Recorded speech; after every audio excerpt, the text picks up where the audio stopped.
que eu estou muito feliz nessa noite. Louvo a Deus pela vida do nosso irmão Denilson, da nossa irmã Fabiana, pelo grupo de jovens que está sob seus cuidados. Louvo a Deus pela vida dos irmãos também, por todos os presentes, que por um pouco de paciência, peço aos irmãos graça aí, para que possa me ouvir nessa noite, aquilo que Deus tem colocado no meu coração. Estou muito feliz, isso é um fato, porque eu já pude sentir a presença de Deus aqui em nosso meio. E é a única razão da nossa alegria aqui, irmãos. É a única razão da nossa alegria. Talvez se o nosso extrato bancário estiver bom, ou talvez se não estiver tão bom assim. Se nós tivermos saúde, ou talvez se nós não tivermos tanta saúde assim. Mas o maior motivo da nossa alegria aqui é saber que o Espírito Santo do Senhor, Ele está aqui em nosso meio. É por isso que nós somos felizes e abençoados. De quarta-feira para cá, quando eu recebi o convite do nosso irmão Denilson, eu comecei a meditar e a pensar, e o Senhor me levou alguns anos atrás. Mês de maio passado agora, mais precisamente no dia 31 de maio, eu completei 20 anos. Que um dia eu entreguei o livro da história da minha vida ao grande escritor. Há 20 anos atrás eu entregava para ele assim um livro com folhas brancas e dizia assim: Senhor, pode escrever a minha história daqui para frente. Ainda que o Senhor já escrevia anteriormente, mas por causa da minha ignorância, por causa do meu coração e de dura serviço, eu não entendia isso. Mas daqui para frente agora, Senhor, eu estou entregando o livro da minha vida nas suas mãos. Faça conforme a sua vontade.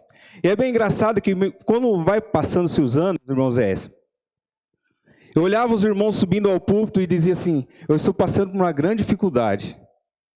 Eu estou passando por grandes lutas, mas o Senhor está dando-me vitória. Eu não conseguia compreender aquilo, porque eu não tinha dificuldades. Eu não tinha tribulações, eu não tinha angústias, eu não tinha tristezas.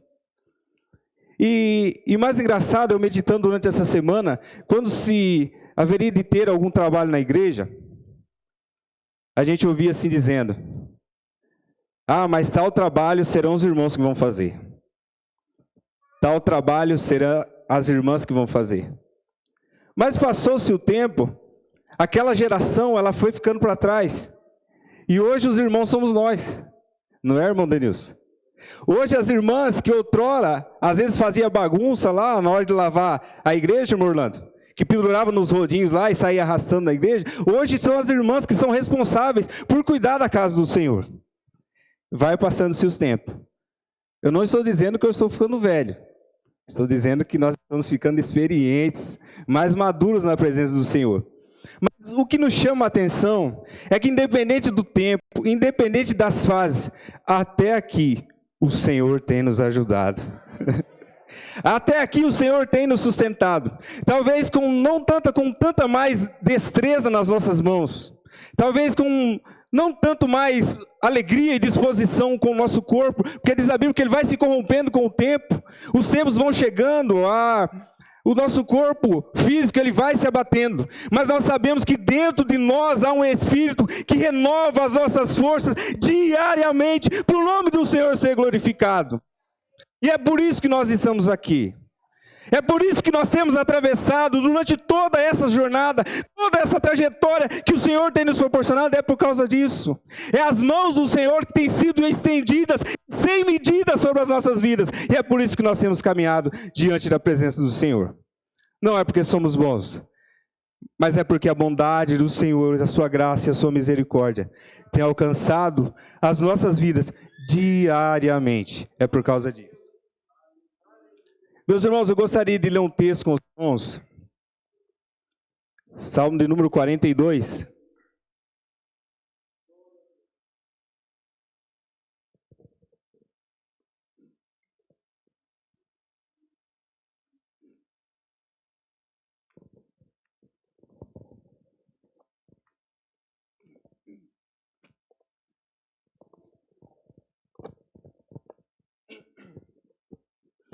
O Salmo de número 42 nos diz assim a palavra do Senhor.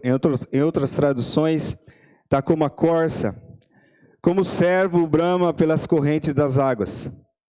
Assim suspira a minha alma por ti, ó Deus. A minha alma tem sede de Deus, do Deus vivo. Quando entrarei e me apresentarei ante a face de Deus?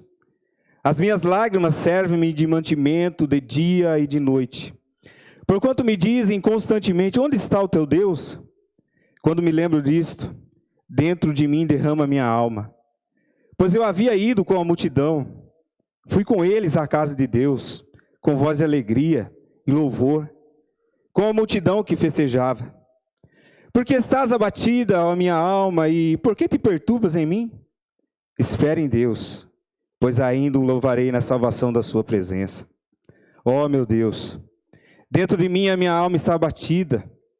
Portanto, lembro-me de ti desde a terra do Jordão, e desde o Hermon, e desde o pequeno monte. Um abismo chama outro abismo.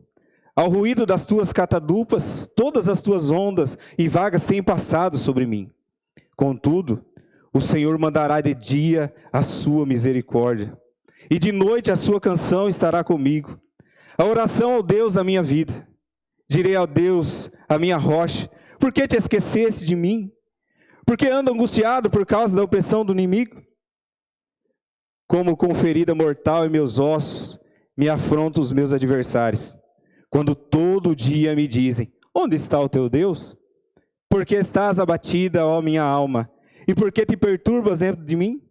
Espere em Deus, pois ainda o louvarei. Ele é a salvação da minha face e o meu Deus. Meus irmãos, quando nós olhamos para esses versículos, o Salmo 43 é uma continuação do 42, nós percebemos isso, que ele não há uma estrofe, ele não há um estribilho, um começo do Salmo 43. Quando nós olhamos para alguns determinados textos que há no 42, também há no 43. Mas eu vou me ater ao Salmo de número 42. Quando nós olhamos para esse texto, antes da gente entrar propriamente nele, nós percebemos que durante toda a nossa caminhada de vida, às vezes nós estamos aflitos de espírito. Isso é uma condição do ser humano. Não há um aqui sequer que não tenha passado por uma situação como essa. Às vezes nós estamos com a nossa alma abatida. Às vezes nós nem sabemos por quê. Mas às vezes a tristeza, ela bate ao nosso coração. A tristeza bate a nossa alma. Às vezes os sinais de cansaço da nossa caminhada, ele vem sobre as nossas vidas. E às vezes para muitas pessoas, que às vezes nos olham de fora, não conhecendo a nossa história, não conhecendo o nosso interior, eu vou abrir uma aspas aqui, as pessoas dizem assim, olha, ele está bem ruinzinho mesmo. Ele já foi melhorzinho. Aquela irmã era irmã de fé. Como aquele irmão, ele orava, ele pregava, mas hoje ele já não está mais assim. A pessoa olhando de fora. A pessoa com uma visão carnal, totalmente carnal, olhando de fora. Porque dentro do coração, dentro do profundo da alma, aquilo que está passando no íntimo do seu coração, é só Ele e Deus quem conhece. Os que estão de fora somente conseguem olhar com os seus olhos carnais, mas é Deus quem esquadrinha o coração e é Deus quem pesa aquilo que está sobre as nossas vidas. Muitas pessoas acham que é falta de fé, e muitos desses às vezes até acham que é algum sinal de pecado escondido. É muito provável que as pessoas olham para um de nós e dizem assim, olha, ele está dessa forma. É muito provável que tenha um pecado escondido aí. Mas nem sempre é assim. Nem sempre as circunstâncias que nos rodeiam e que acontecem nas nossas vidas são derivativas desses assuntos que eu disse aqui aos irmãos. Para alguns psicólogos cristãos, eles chegam a dizer que o sentimento dessas pessoas, essa condição, essa apatia de espírito, esse espírito deprimente, essa grande apatia e falta de esperança, às vezes é como que as pessoas estivessem atravessando por um grande túnel, um grande e escuro túnel. Era como se essas pessoas estivessem atravessando por esse túnel. Quando as pessoas estão sentindo nessas condições. Essas pessoas trabalham e pensam e definem dessa forma. Quando nós olhamos para o Salmo 42, nós percebemos, através dos versículos que nós lemos, nós percebemos que foi escrito por alguém que estava com a alma grandemente abatida e perturbada. E muito provável, estava atravessando por um túnel como esse. Mas quando nós olhamos também para os dizeres do Salmo 42, nós percebemos que ele é um salmo didático. Ele é um salmo que, através da leitura que eu fiz aqui, ele tem muito a ensinar para nós aqui nessa noite. E é os versículos que eu gostaria de compartilhar com os irmãos. Eu sei, meus irmãos, que dias angustiantes e tenebrosos nós podemos atravessar. E digo mais, iremos atravessar. Mas o que nos conforta, o que conforta a mim e conforta a você, que muitas outras pessoas também atravessaram por esses dias, mas eles não se prostraram, eles não se deixaram vencer, e venceram para o nome do Senhor ser glorificado. Eu tenho certeza disso, que o mesmo Deus que operou em grandes homens do passado, também pode operar nas nossas vidas, para também nos dar a vitória, para o nome do Senhor ser glorificado. Quando nós olhamos para esse texto, nós percebemos ali, já no começo do texto do Salmo 42. Esse salmo ele foi escrito por alguém que estava envolvido no ministério. Peço aos irmãos que coloquem aqui o texto, 2 Crônicas, capítulo 20, versículo 19.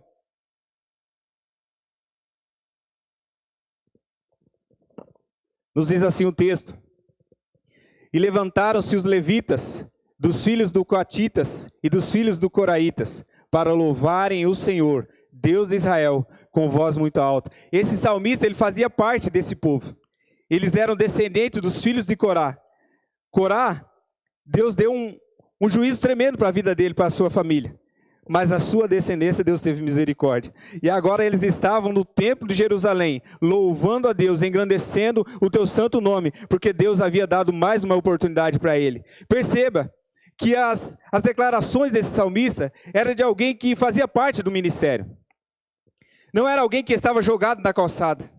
Não era alguém que estava jogado à beira da sociedade. Mas era alguém que fazia parte do ministério. Era alguém que conhecia ao Senhor, que servia a Deus com a música no templo em Jerusalém. Só que nesse momento, ele estava exilado, junto ao Monte Hermon, perto das nascentes do Rio Jordão. E de lá, ele com o coração, ele olhava para Jerusalém, mas ele estava exilado e não poderia estar lá agora, naquele momento, adorando e louvando ao Senhor. O que nós aprendemos com isso? Que a comunhão com Deus, estar na presença de Deus, fazer parte do ministério, vestir um terno, uma gravata, estar aqui assentado no meio do povo de Deus, não nos isenta das atribulações, das adversidades que estão presentes nesse tempo presente. Mas o que eu quero dizer aos irmãos, não importa as circunstâncias, o mesmo Deus que cuidou desse salmista, também cuida da minha e da sua vida, e garante a vitória sobre nós. Porque perceba, meus irmãos, o fato de nós participarmos do ministério, estarmos aqui reunidos na presença do Senhor, fazemos parte de um grupo de louvor, não nos isenta das adversidades, porque senão, se fosse assim, seria muito fácil. O nosso irmão Fábio não teria dificuldades em encontrar músicos para que pudesse louvar ao Senhor aqui nesse lugar. Talvez o nosso pastor Oséias não teria dificuldades em ter os obreiros assentados aqui para pregar a palavra do Senhor, para fazer uma visita, se isso fosse verdade. Mas o fato de nós estarmos aqui não nos isenta das adversidades do tempo presente.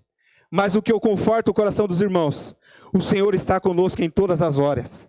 Em todas as horas o Senhor está presente. Seja na alegria, seja na tristeza, seja na adversidade, seja na bonança, seja na total defraudância com as nossas vidas. O Senhor está conosco e é Ele quem garante a vitória sobre nós. O que eu quero dizer aos irmãos dessa noite, por mais santos e consagrados que nós sejamos e atuantes na igreja, perceba, isso não é algo normal.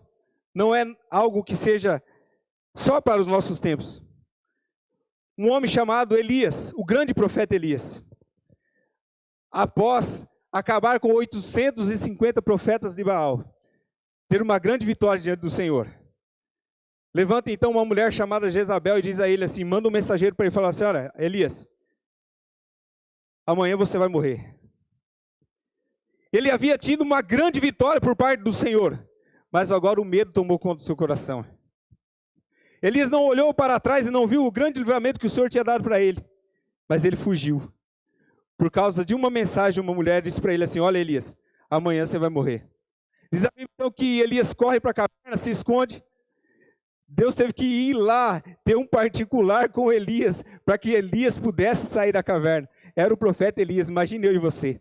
Mas o que me chama a atenção e que acalenta o meu coração, que me conforta, o mesmo Deus que foi lá e teve um particular com Elias, também tem um particular conosco aqui nessa noite. A mesma palavra que trabalhou na vida de Elias, levantou ele, tirou ele daquela caverna, é a mesma palavra que conforta o meu e o seu coração nessa noite e nos coloca de pé para continuar a fazer a obra do Senhor.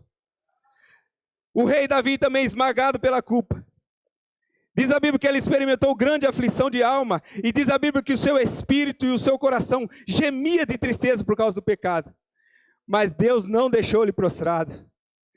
Deus não deixou o rei Davi prostrado, ele morrer naquela condição, mas quando o seu coração se voltou ao Senhor, o Senhor estava presente. Davi, eu ainda estou aqui. Davi, eu ainda te amo. Eu ainda posso confortar o seu coração. Eu ainda posso te colocar de pé e continuar a obra que um dia eu comecei na sua vida.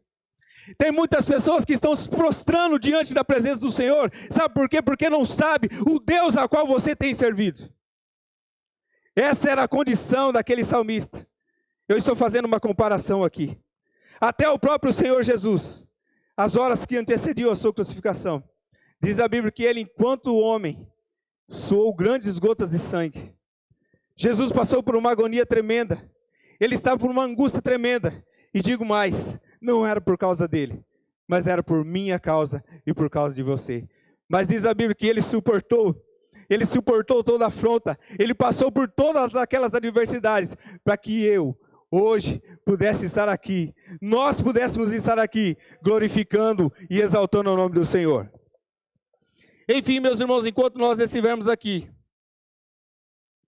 em carne e osso, sendo grandes instrumentos de Deus ou não, nós estamos sujeitos a essas circunstâncias. Morte está na nossa trajetória. Doenças estão na nossa trajetória. Tristezas estão sendo escritas nas nossas histórias. Angústias. Fracassos. Derrotas. Mas o que nos alegra o nosso coração, Deus também está presente em todas as fases da nossa vida. O nosso Deus é quem nos sustenta. Mesmo em todas as circunstâncias adversas, o Senhor ainda está presente. Quando nós voltamos então agora ao contexto do Salmo, o salmista está no Monte Hermon, na nascente do Rio Jordão, como eu disse aos irmãos, ao norte de Israel. Ele não está em Jerusalém, ele está exilado. E diz a Bíblia que enquanto ele escreve esse salmo, é como se fosse um lamento de um cantor do templo, que agora está exilado e está distante do templo em Jerusalém. Meus irmãos, para os irmãos entenderem, esse salmista ele está distante e o seu coração ansiava por estar em Jerusalém. Sabe por quê? Porque os crentes daquela época, eles tinham um lugar determinado, eles tinham um lugar físico, e o templo estava em Jerusalém. E todas as vezes que eles queriam adorar ao Senhor, eles subiam até o templo. Não é como hoje que nós podemos chegar no nosso quarto, fechar a porta do nosso quarto, dobrarmos os nossos joelhos e invocarmos ao Senhor. Lá Ele responde a nossa oração, lá Ele conhece as nossas súplicas, e lá Ele interpreta os nossos gemidos, Ele recolhe as nossas lágrimas e responde a nossa oração. Mas lá nesse contexto, o salmista ele queria estar em Jerusalém. E por isso o seu coração se derramava em amargura e em tristeza. Olha aqui no versículo 1. Os sinais de amargura, os sinais de grande aflição estão presentes ali. O versículo 1, o choro, ele era contínuo. No versículo 3, melhor dizendo. Parece que as lágrimas tinham se tornado o seu alimento, como diz a Bíblia. Aquele homem já não sentia mais prazer no seu próprio alimento. Porque durante o dia e a noite, a sua vida, o seu corpo, era regrado por lágrimas. Porque aquele homem um dia havia absorvido as palavras dos seus opositores. Ele havia absorvido as palavras dos seus adversários. E constantemente, aonde ele estava, os seus adversários chegavam diante deles e diziam assim: olha, onde está o seu Deus? Você não tem proclamado que o Deus, o seu Deus, a Deus o qual você serve, Ele não tem cuidado de você e você está aqui nessa situação? Enquanto eu meditava nesse versículo, eu pensava assim, olha, às vezes nós fazemos determinadas brincadeiras com aquelas pessoas que nós gostamos. Às vezes os nossos familiares. Às vezes nós proferimos algumas palavras que para nós não surte efeito nenhum, mas para aquelas pessoas que estão ouvindo, muitas vezes é como uma flecha atravessando o seu coração. Ah, mas eu não disse nada. Mas você não sabe qual é a condição daquela pessoa naquele momento. Você não sabe por qual situação ela está passando. Ela tentando esconder os seus gemidos.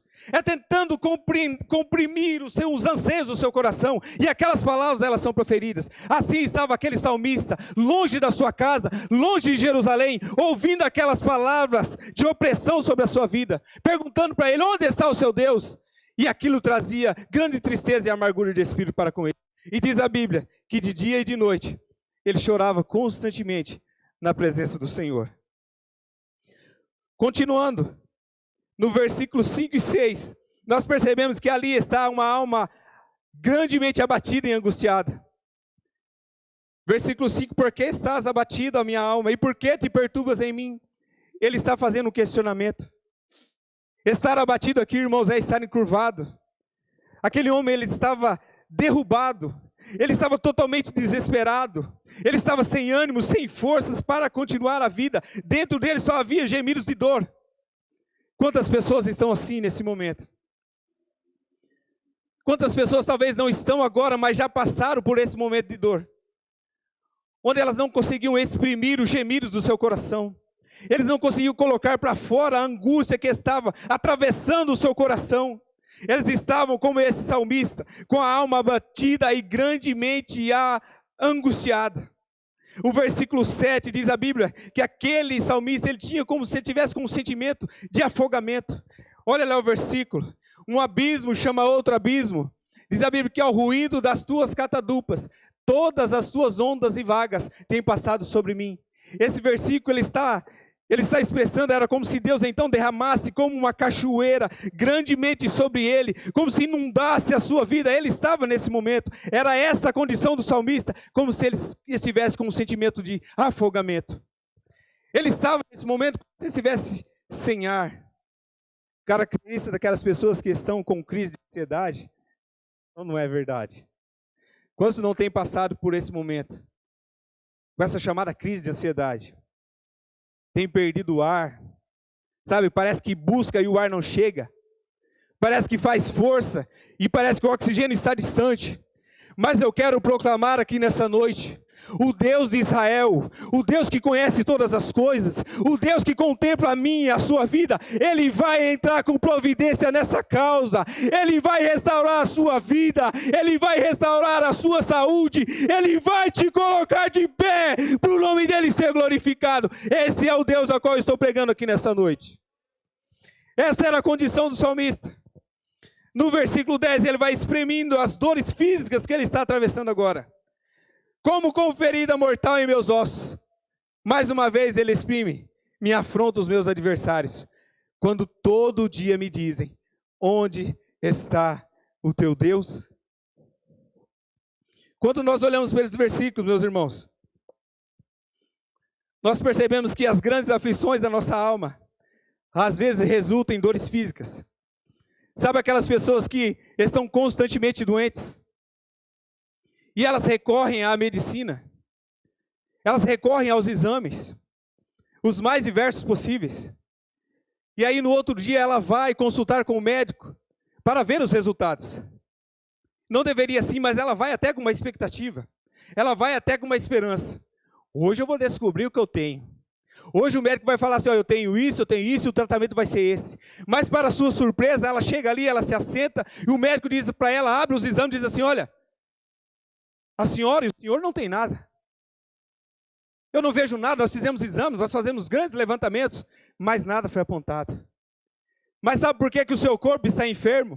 O seu corpo está apresentando anomalias, é porque a sua alma está enferma, é porque o seu espírito, a sua alma está angustiada, o seu coração está dividido, mas o Senhor está aqui, e Ele pode restaurar o seu coração que está dividido nessa noite. O Senhor vai trazer cura para pessoas aqui nessa noite. Eu estava meditando essa tarde, durante esse dia, eu dizia assim, Senhor, o Senhor é o mesmo Deus que antes batizava com o Espírito Santo, mas o Senhor não mudou, o Senhor é o mesmo Deus ontem, hoje e ainda é eternamente. Se tiver jovens aqui nessa noite, com o coração desejoso, Deus pode derramar do teu Espírito Santo sobre a sua vida, para o nome dele ser glorificado. Essa era a condição do salmista. Mas percebam, meus irmãos, o lamento do salmista aqui não é somente de tristeza, mas é também o canto de alguém que busca auxílio do Senhor. Oh, aleluia!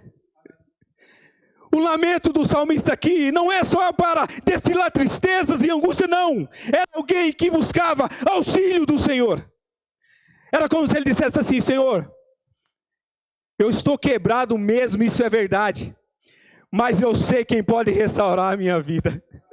Eu sei quem pode entrar no meu coração, na minha trajetória, e escrever uma nova história para a minha vida. Eu sei disso. Vamos agora ao versículo 1. O salmista era alguém que tinha fé em Deus. Ele tinha perdido a alegria, é verdade, mas não a esperança. Às vezes tem crente que está triste, isso é verdade, perdeu a alegria, só não pode perder a esperança. Senhor, o meu coração está angustiado, está muito entristecido. Sabe por quê? Porque as circunstâncias têm me feito assim. Mas Senhor, eu não perco a esperança em Ti. A minha esperança está em Ti. Mais cedo ou mais tarde, o que há de vir virá e não tardará. Ele é o meu Senhor e o meu Redentor. Ele ainda vive e por fim Ele vai se levantar. Olha o versículo 1. Sabe então como superar tantas aflições? O salmista ele vai dar aqui a receita. Versículo 1. Tenha sede de Deus. Tem pessoas que se contentam com um gole de água.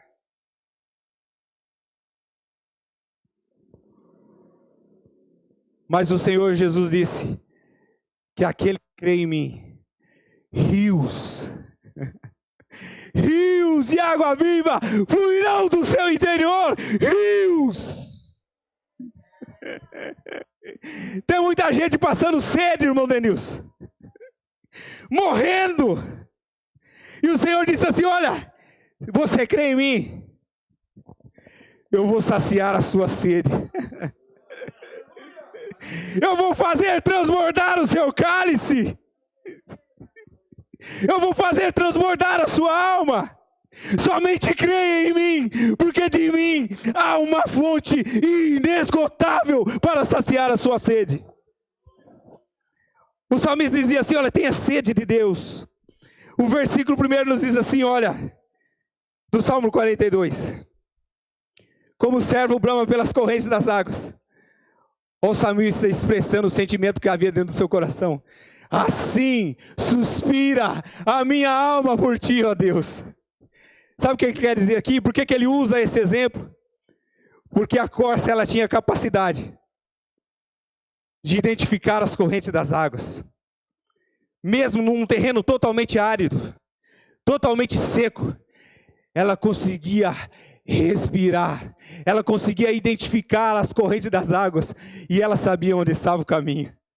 Ela bramava, ela gritava de forma eloquente, era como se ela bramia, era como se ela gritasse de forma eloquente: olha, eu preciso das águas sobre a minha vida. E ela ia em direção às nascentes, ela ia em direção à nascente das águas. Assim o salmista diz: olha, Senhor, a minha alma suspira por ti. É como se ele dissesse: Senhor, eu estou com sede. Eu quero ir à nascente das águas, porque eu preciso ser tomado pelas suas águas para saciar a minha sede. No versículo 2, o salmista ele faz uma referência. A alma que tem sede de Deus, do Deus vivo. Põe aqui para mim, por gentileza, Jeremias, capítulo 17, versículo 13.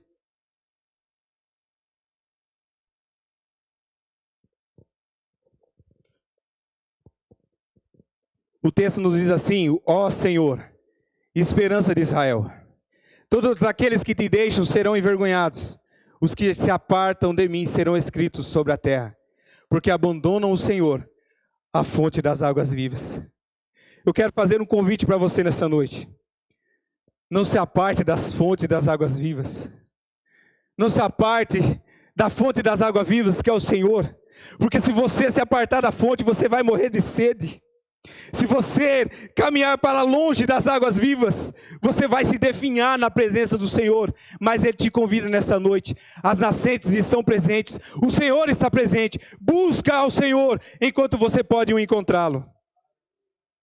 A sede da corça é saciada pelas correntes das águas. Do mesmo modo que a sede espiritual do salmista só seria saciada pelos rios de águas vivas que brotam do trono de Deus. Meus irmãos, é bem verdade que muitos tentam saciar a sua sede em tantas outras fontes. Cisternas rotas, rasas, sem águas. Muitas pessoas buscam saciar a sua sede na bebida, nos amigos, nas Netflix da vida, nos TikToks da vida. Talvez os mais jovens podem dizer assim, olha, até que o Natal está entendendo. Não, mas eu preciso estar contextualizado, porque senão eu não consigo pregar para vocês nessa noite. Sabe por quê? Porque as opções de cisternas rotas são muito maiores, em números, mas elas são rasas. Elas são lamacentas. Elas não podem saciar a verdadeira sede que está ruminando dentro do seu coração, no profundo da sua alma. Elas não podem saciar o desejo que há no coração de vocês. Papai e mamãe não podem saciar as suas sedes. Os seus melhores amigos, eles não podem saciar a sede. O professor, o doutor, eles não podem fazer isso. Mas eu digo a vocês, há alguém maior do que eu e você aqui nessa noite. Esse sim pode saciar a sua sede. Esse sim pode devolver a alegria do seu coração, restaurar o seu ânimo, te colocar de pé e fazer de você uma nova criatura nessa noite, para o nome dele ser glorificado. O salmista está em busca de saciar a sua sede. Jeremias capítulo 2, versículo 13 diz assim: porque 2 males cometeu o meu povo. A mim me deixaram o manancial de águas vivas, e cavaram cisternas rotas, que não retêm as águas. Eu não quero que nós tenhamos o mesmo destino do povo ao qual Jeremias profetizou. Porque mais uma vez eu quero dizer aos irmãos, Jesus diz na sua palavra, que aquele que crê em mim, do seu interior fluirão rios de água viva. E eu quero ser um desses, meus irmãos. Eu quero ser um desses. No final do versículo 2, põe aqui para mim, por favor.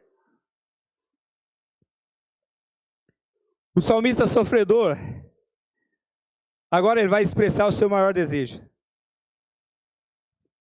No final do versículo 2 diz assim: quando entrarei e me apresentarei ante a face de Deus. O salmista está fazendo uma pergunta. Ele está distante da sua terra. Ele está distante da sua pátria. E agora ele faz um questionamento. E o mais importante deles, eu vou dizer aos irmãos, ele queria estar na presença do Senhor. Porque fisicamente agora ele não podia. Mas ele queria estar lá, diante da presença do Senhor. Perceba que a sua maior preocupação não era que os seus opositores fossem exterminados. A sua maior preocupação não era que as suas aflições cessassem, que aquelas pessoas que oprimiam ele de dia e de noite parassem. Não. A sua maior preocupação: Senhor, quando eu me apresentarei diante de Ti? Quando eu vou ter uma nova oportunidade de me apresentar diante do Senhor? Sabe por quê? Porque antes eu tinha alegria. Eu subia até o templo.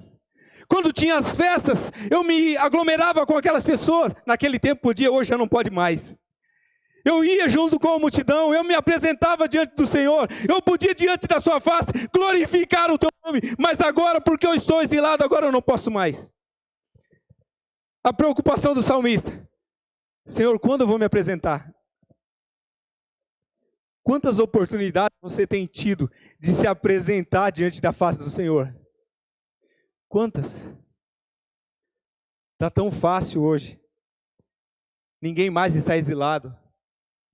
Se às vezes somos reprimidos por algum tempo em casa, mas o culto online ele chega.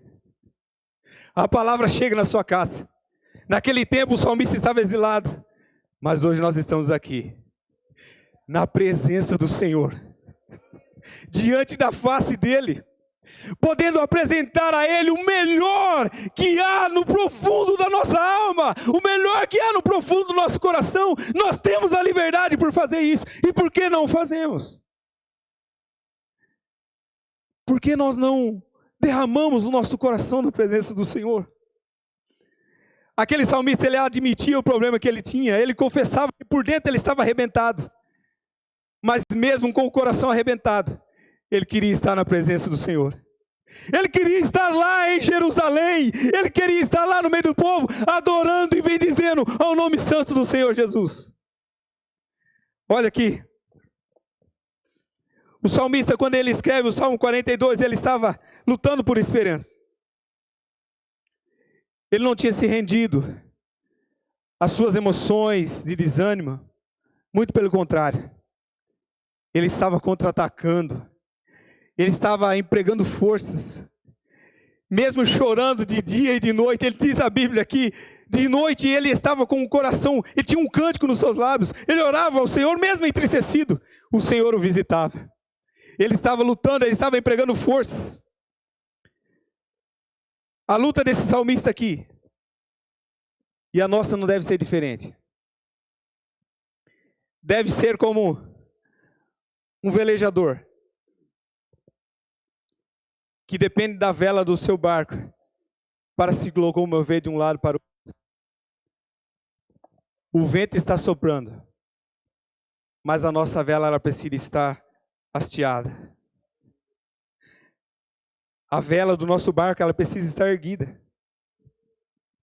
Se os ventos estiverem soprando a favor, a minha vela está erguida. Eu estou indo nessa direção. Mas se eles estiverem contra, eu estou levantando a minha haste da minha vela, para que ele possa direcionar o meu barco. Abaixar, arriar a vela do barco, irmãos, só se for para manutenção. Mas a manutenção ela é temporária. Feita a manutenção, vamos erguer a haste da vela do barco para continuar velejando. E sabe quem que vai soprar no vento da vela do nosso barco? O Espírito Santo do Senhor. O Espírito Santo de Deus tem soprado sobre vidas aqui. Mas a vela está arriada. Não vai nem para a direita nem para a esquerda. Enquanto você estiver com essa vela arriada, você não vai conseguir se deslocar de um lugar para o outro. Mas quando você hastear ela, pode ter certeza que o vento do Espírito Santo vai soprar sobre a sua vida e vai levar aonde Ele quer. Aonde Ele quer conduzir o seu barco. É Ele quem vai conduzir a nossa vida. Assim estava a vida daquele salmista.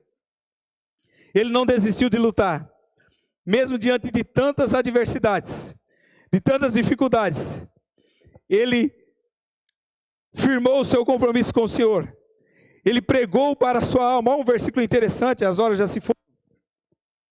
Mas eu gostaria de falar mais esse versículo aos irmãos. Lá no versículo 5.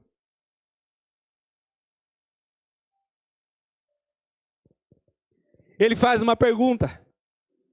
Aqui é ele conversando com ele mesmo. Ele diz assim: por que estás abatida, ó minha alma? E por que perturbas em mim? Sabe o que eu vejo nessa pergunta, irmãos? Às vezes nós deitamos com um caminhão de problemas. E a noite parece que ela é longa. Não porque as horas aumentaram. É porque você não conseguiu dormir. E no outro dia cedo você acorda. Primeira coisa que você ouve. Seu eu dizendo. Aqueles problemas de ontem você ainda não resolveu. Aquelas dificuldades que você deixou para trás, você ainda não resolveu. E te digo mais. Hoje elas vão aumentar. Era como se o salmista dissesse assim: olha, Ou eu, espera um pouquinho aí. Dá um tempinho aí para mim, que eu vou falar com quem pode resolver os meus problemas. Olha a resposta dele. É como se ele dissesse para o próprio eu, para a sua alma: espere em Deus. Espera em Deus. Porque há um resultado de se esperar em Deus. Eu ainda o louvarei. Eu vou louvar ainda o Senhor na salvação da sua presença. Versículo 11, põe aqui para mim. Olha o versículo 11. Por que estás abatida, ó minha alma? E por que te perturbas dentro de mim? Mais uma vez o diálogo. Espere em Deus. Era como se o salmista dissesse assim a ele: fica quietinho, eu. Quantas vezes você tentou me derrubar? Quantas vezes você tentou trazer à tona os meus problemas? Mas deles eu já sei. Mas eu quero dizer a você nessa noite: espere em Deus. Diga para você mesmo assim hoje, nessa noite, no seu interior, no profundo da sua alma: espera em Deus. Oh alma abatida, angustiada, espera em Deus. Confia no Deus a qual você tem servido, porque Ele é a salvação da minha face. E o meu Deus, sabe o que é a salvação da minha face aqui? É que quando o Espírito Santo do Senhor está presente dentro dele, a sua face ela resplandece, ela formoseia, ela fica bonita. É como se ele dissesse assim: Senhor, quando a salvação do Senhor pairar sobre a minha vida, até o meu rosto ficará bonito. Vou dizer aos irmãos, e o rosto bonito não é aquele lá do Facebook. Como eu disse aos irmãos há uns dias atrás, aquele lá tem um filtro, diante do Senhor não tem. Mas o Senhor vai deixar o seu rosto bonito. É esse aí mesmo, é o seu rosto bonito sem filtro. O Senhor vai olhar para você assim, ó. As pessoas vão olhar e falar assim: eu não acredito que é fulano. Eu não acredito que é ciclano. Sabe por que agora? A beleza do Senhor está resplandecendo no seu rosto. Porque aquele coração abatido, aquela alma angustiada, agora deu lugar a um coração transformado. Sabe por que o salmista ansiava? Estava triste? Porque ele queria estar lá em Jerusalém. Ele queria estar na presença do Deus vivo. E nós estamos aqui. Por que tanta tristeza? Por que tanta angústia? Deixa Deus resplandecer a glória dele sobre a sua vida, em nome de Jesus. Amém.